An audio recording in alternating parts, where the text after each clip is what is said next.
Halo semua teman-teman. Di channel Wellers hari ini, aku akan tunjukkan cara menghapus semua repost, ya, semacam repost sekaligus di TikTok. Tombol hapus semua repost, sayangnya belum ada di TikTok. Tapi kita bisa buka browser mana saja dan tulis ke TikTok support. Jadi kita klik, ya, laporkan masalah. Buat tiket, ya, klik buat tiket, report problem. Di sini akan ada instruksi yang sesuai tentang cara melakukannya, atau melalui formulir online. Pilih masalahnya. Di sini pilih accessibility, ya, yaitu aksesibilitas, bugs. Masukkan nama di sini, ya, masukkan alamat email yang akan menerima balasan. Lalu tulis, hello.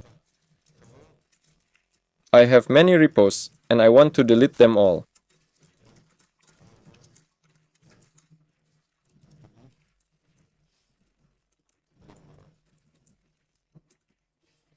Please help. Kalian bisa upload screenshot repost kalian di sini, lalu klik submit, ya, kirimkan permintaannya, dan balasan akan datang ke email yang kalian masukkan tadi. Itu saja. Bersama kalian ada Wellers, kasih like dan subscribe ke channel. Sampai jumpa semua. Dan subscribe juga di Twitter dengan topi profile, di YouTube,